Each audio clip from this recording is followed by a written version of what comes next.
Tuesday night, inside the actual White House Situation Room. Vice President Vance is there. So is the Secretary of State, the Secretary of Defense, the Chairman of the Joint Chiefs, the CIA Director, and the President's own special envoy for the entire region. The topic on the table isn't whether to keep striking Iran. That's already been settled and ongoing for weeks. It's whether to go dramatically, decisively further than anything actually done so far, according to Axios reporting on that specific meeting, citing people who were actually inside that room while it happened. Within about 24 hours, full send stopped being a phrase people were using loosely online to describe an intense news cycle and started being a fairly accurate description of what was actually being discussed at the highest level of the American government, by name, on the record, by people whose job titles alone should make you pay attention. I want to walk you through exactly what's confirmed here, piece by careful piece, because some of it sounds almost too extreme to be real, and yet it's coming from named officials, satellite imagery, and multiple independent outlets working this story separately and simultaneously, not rumor circulating on social media. A quick note before we actually get into it. I'm not going to inflate anything here for effect, and I'm not going to soften anything either, just because parts of it are uncomfortable to hear. Everything in this one is coming from CENTCOM's own official statements. Axios is reporting, citing people who were actually in that room, satellite imagery analysis from outlets like the War Zone and the Institute for Science and International Security specifically, and wire coverage from major outlets like Reuters and the Associated Press. Where something is still just a maybe rather than a done deal, I'm going to tell you that clearly and repeatedly every single time. Because the gap between being considered and already happening truly matters enormously with a story this serious, and collapsing that gap for a dramatic effect is exactly the kind of thing that gets a channel flagged for spreading things that aren't actually true yet. Here's where things actually genuinely stand as of this week, stripped down to just what's confirmed and nothing more. The night of July 15th marked the 6th consecutive night the United States has struck Iran since the ceasefire from mid-June fully collapsed. CENTCOM described one of the recent waves as a 7-hour operation hitting Iranian military installations concentrated around the Strait of Hormuz. Iran's health ministry says at least 35 people have been killed and more than 300 wounded since this specific round of fighting resumed, a figure that's likely to keep climbing given the pace of the exchanges. On the other side, Iran has been firing back at American positions across the region, and air raid sirens have gone off in Bahrain and Kuwait multiple times in a single week alone. This is not a symbolic exchange anymore, and it hasn't been for a while now. Both sides are actively trying to hurt each other's military capability every single night, right now, while you're watching this. Stick with me here for a moment, because the next part is the piece that actually explains the full send framing directly. And it's a genuinely wild story if you haven't heard the specific details of it yet. Kharg Island. Small island off Iran's southern coast, about 15 miles offshore. Doesn't look like much on a map, barely visible at most zoom levels without hunting for it specifically. Processes roughly 90% of Iran's entire crude oil export capacity through its terminals and offshore loading platforms. If you wanted to design the single most economically devastating target in the entire country, short of the capital itself, Kharg Island is basically it. And every serious analyst covering this war has understood that from the very first week. Back in March, the U.S. already struck military targets on the island directly, hitting over 50 separate targets in a single operation, according to Wall Street Journal sourcing, while deliberately avoiding the oil infrastructure itself, the tanks, the pipelines, the loading terminals that actually generate the revenue.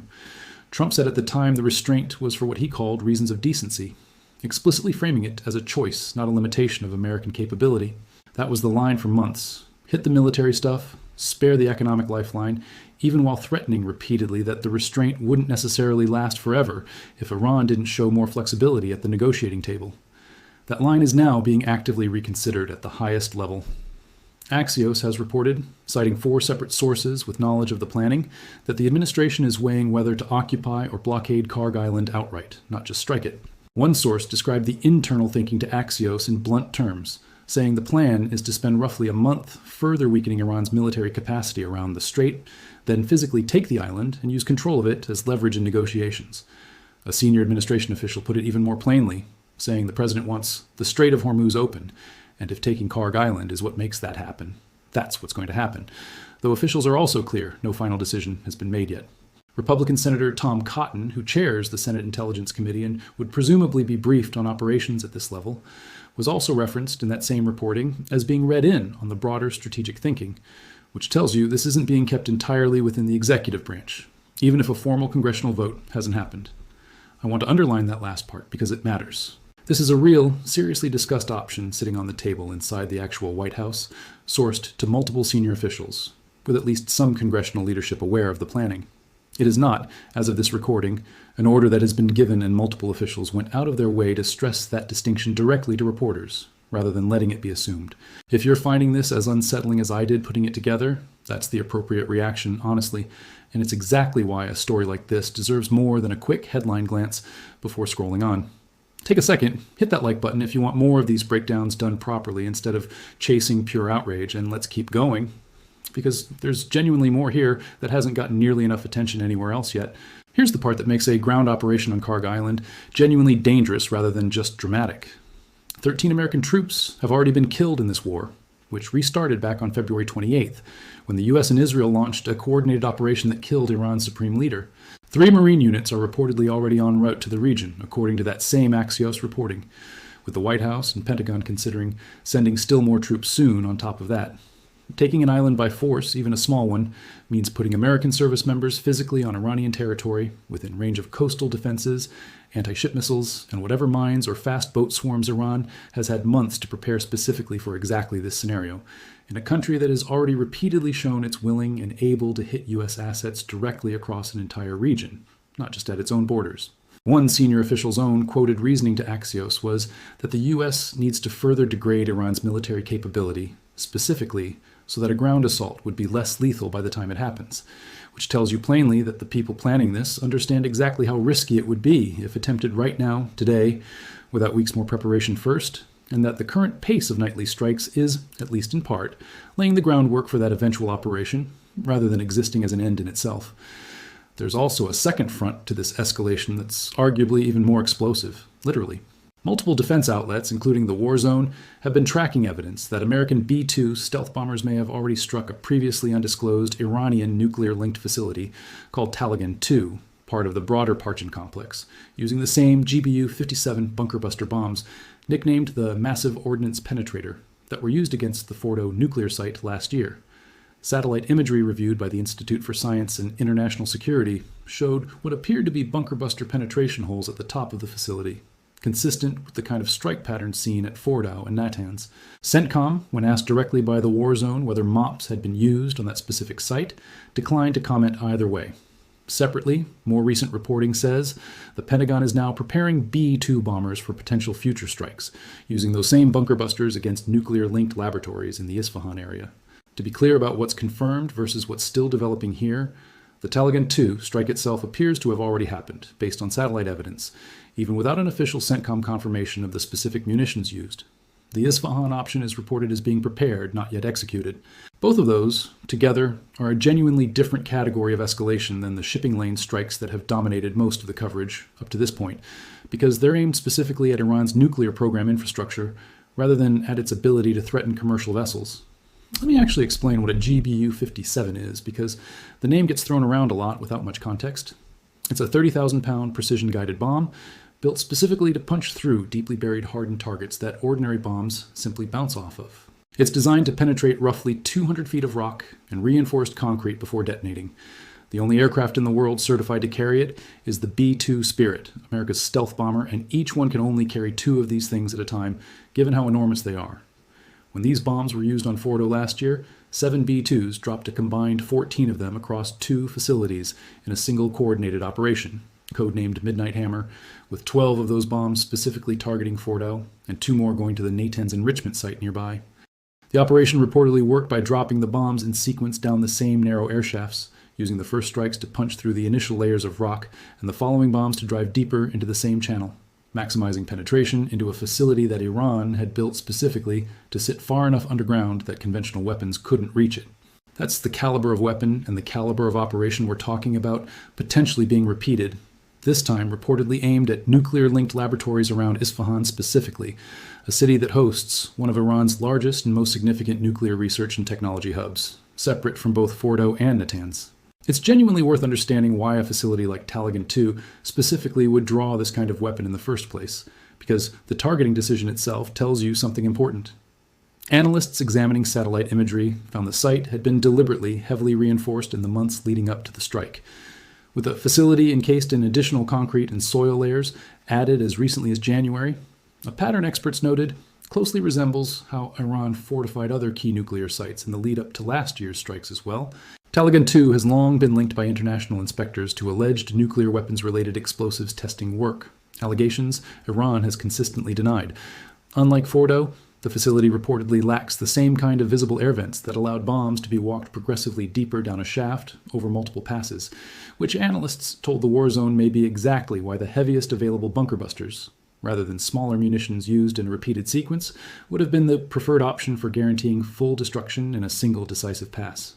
Alongside all of that, there's also been direct combat action involving a downed aircraft and a rescue operation, which is where the B-2 strike near Tehran specifically came from.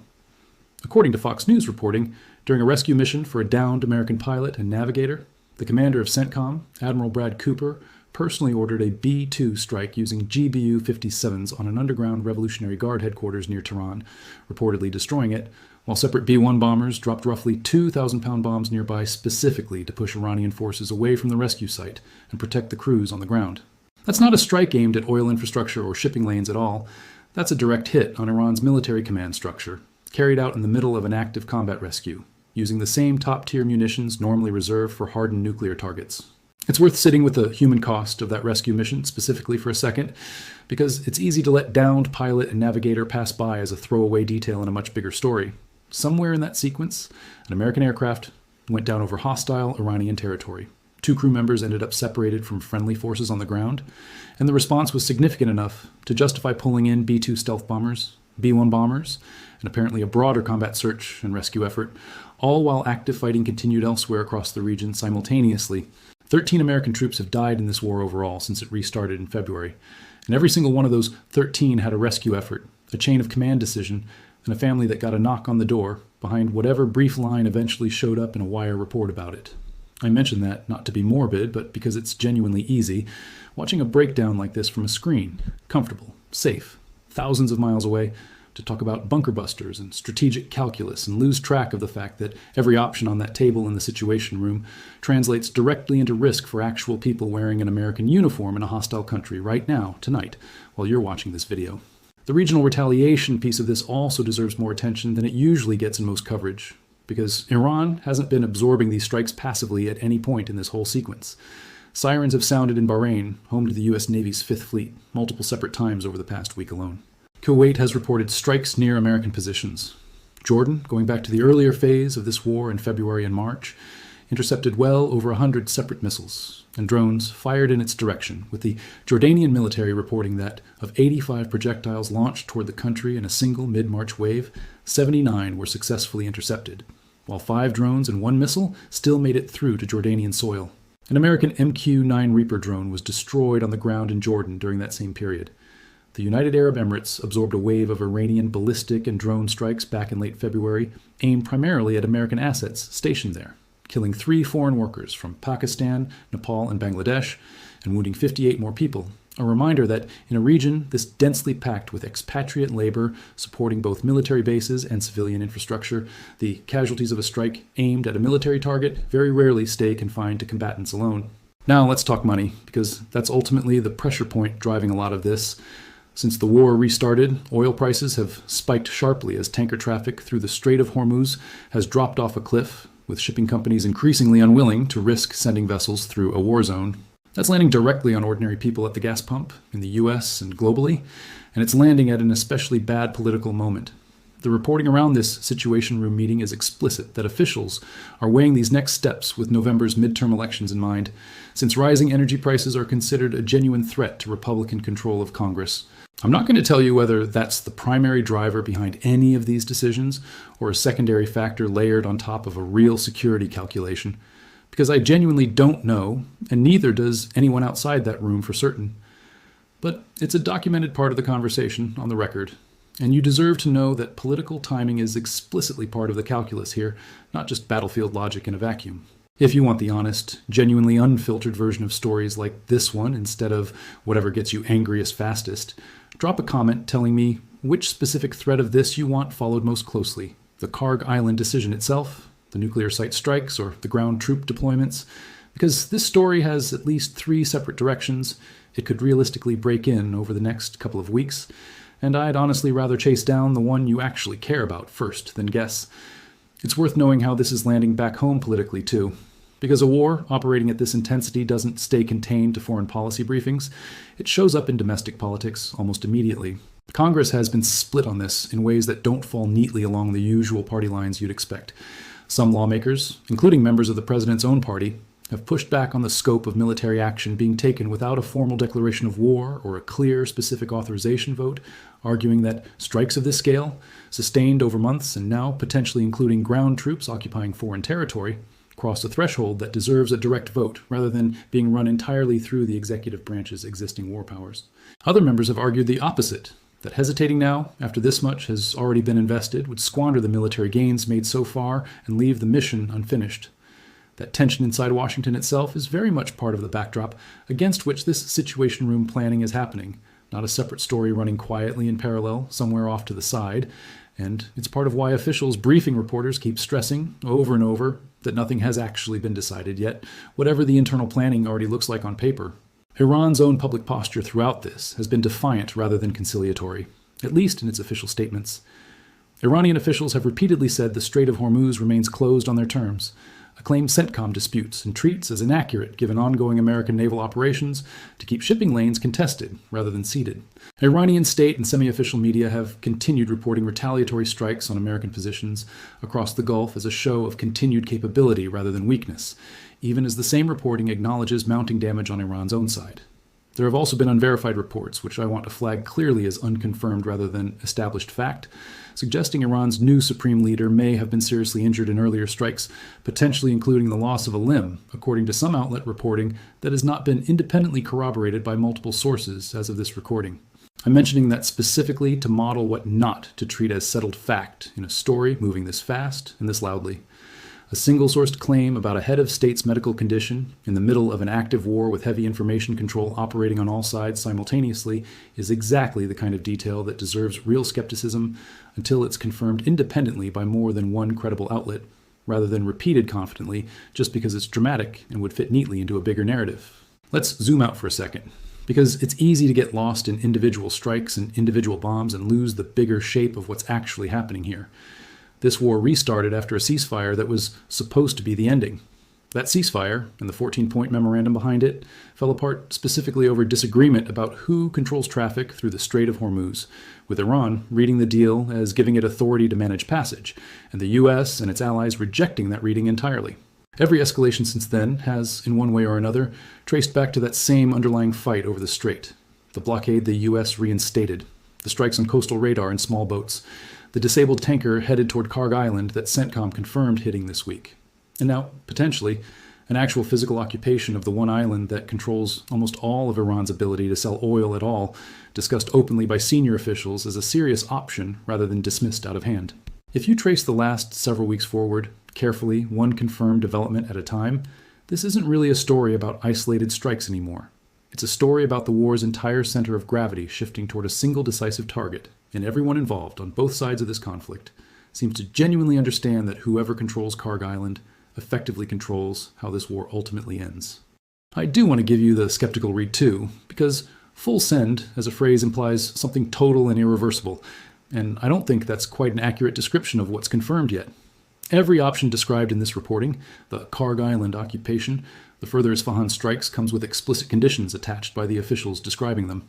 The ground operation specifically was described as contingent on first spending roughly a month degrading Iran's military capacity in the area, precisely so it's less costly when and if it happens. That's not reckless improvisation, whatever you think of the underlying strategy, and whatever you think of the wisdom of the strategy itself is a separate question entirely. That's a calculated, staged escalation plan with built-in preconditions, discussed by senior officials who are on the record saying no final decision has actually been made, and who seem, at least from the reporting available, to be genuinely weighing the human and strategic cost, rather than charging ahead blindly. The dramatic headline version of this story skips that nuance entirely, collapsing weeks of staged, conditional planning into a single invasion-imminent framing that isn't quite what the actual sourcing supports. And I think that nuance is exactly the difference between understanding what's actually happening and just reacting to how scary it sounds, stripped of context. At the same time, I don't want to undersell how significant a shift this represents compared to where things stood even a few weeks ago. Striking military targets on an island is one thing. Planning to physically occupy that island with American ground forces is an entirely different category of operation, with an entirely different risk profile for the troops involved.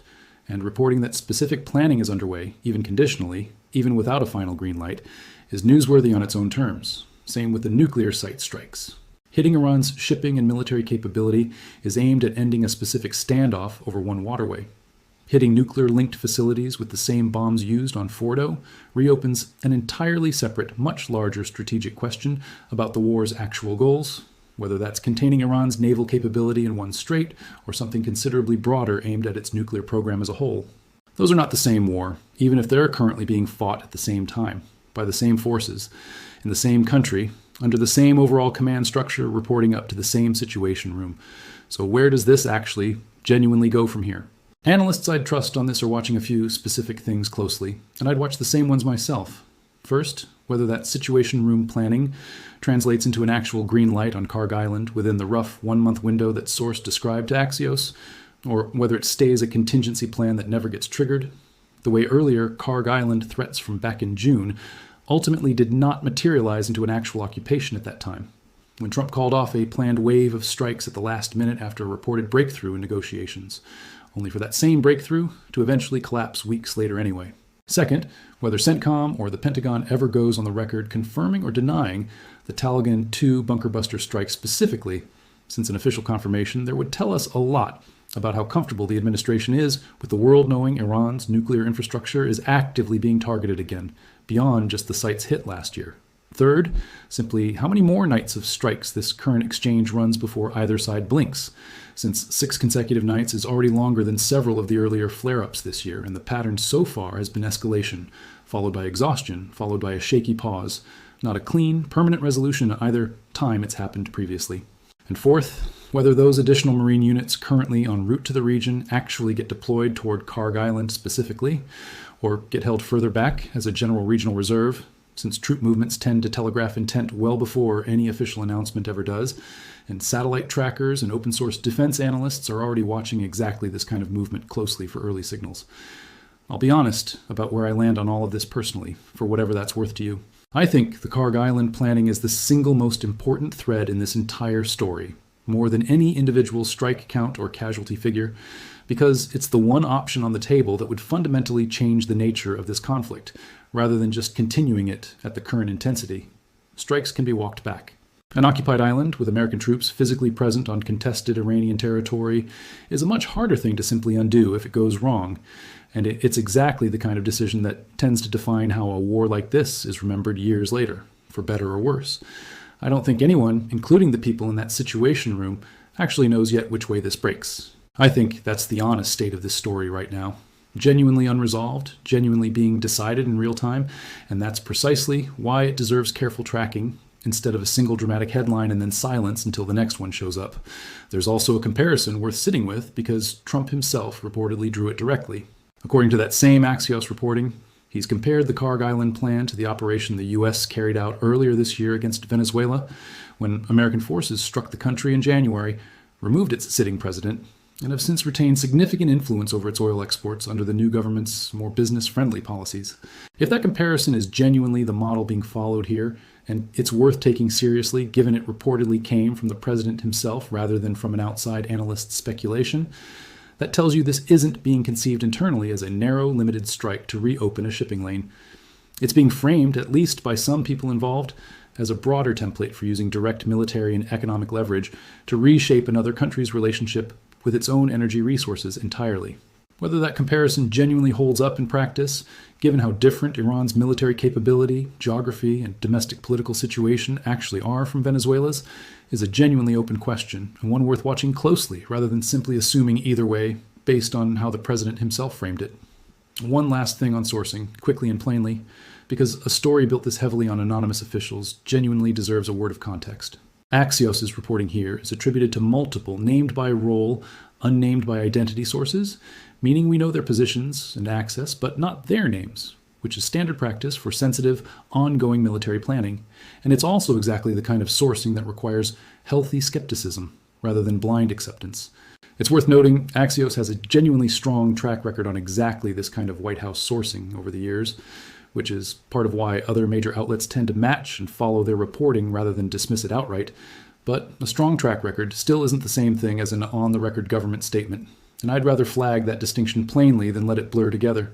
CENTCOM's own public statements, by contrast, are official and on the record, though naturally framed to present American operations in the most favorable light possible, which is true of literally every military's public communications in every conflict in history, and worth remembering every time a statement uses a word like degrade or precision without much elaboration on what actually happened on the ground. I'm giving you both because a complete picture needs both, weighted appropriately according to what each type of source can and can't actually tell you, rather than either one alone. If breakdowns like this are useful to you, ones that separate what's confirmed from what's still being planned, subscribe and turn on notifications, because a story moving this fast, with this many live threads, could look completely different by this time next week. And I want you seeing the accurate version the moment it actually changes, not the exaggerated version that shows up first and gets all the views before anyone bothers correcting it. This channel isn't going anywhere, and neither is my standard for what actually gets said out loud versus what stays flagged as a claim until it's confirmed properly. Thanks for sitting through the nuance instead of just the headline, and thanks, genuinely, for caring enough about getting this right to stick around for the whole thing instead of clicking off after the first dramatic detail landed. Stories like this one deserve that kind of patience from an audience, even when, maybe especially when, the underlying reality is genuinely this serious. I'll see you in the next one.